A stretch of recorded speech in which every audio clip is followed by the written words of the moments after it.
Okay, very nice. So it's very enjoyable working with you. So Yes, doctor.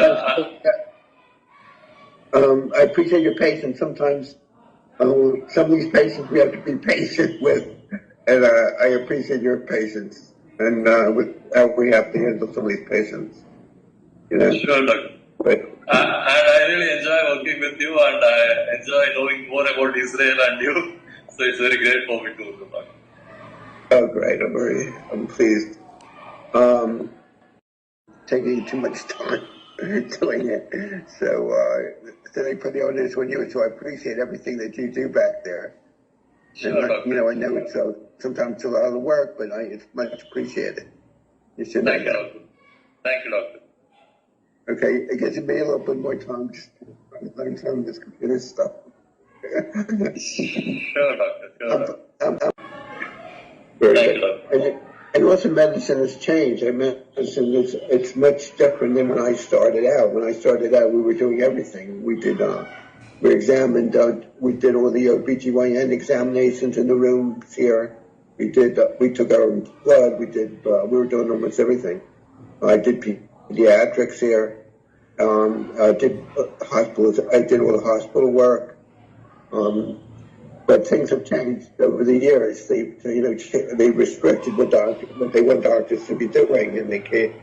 And the general doctors don't do all this stuff anymore. They want us limited to primary care, and now we're kind of they spread out everything over the general population, and what you find is they get the impression that they're covering everybody, but in reality they really are not. Because what they do is the people who are very healthy, who don't demand much, don't need much, they're covered very nicely. But once a person needs surgeries or a lot of testing, all of a sudden it takes them a lot more time for them to get approved for that. And sometimes they don't get approved for that, and they begin putting age limits on certain procedures and so forth and so on.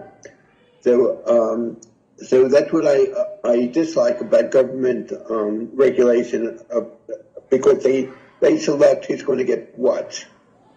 And, Okay, I understand, doctor. Yeah, so even I have seen it even in Spain or Portugal during this COVID time.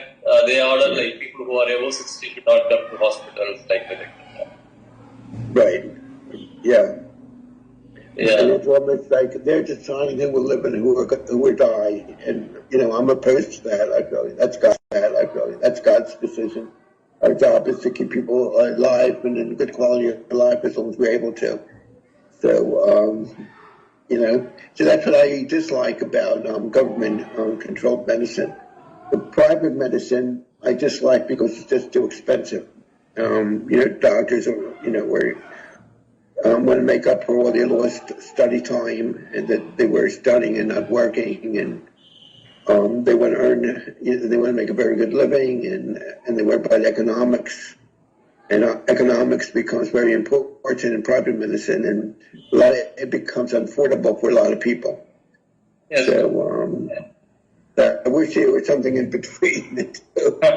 Yes, doctor. There should be find a golden mean between these two. That's right.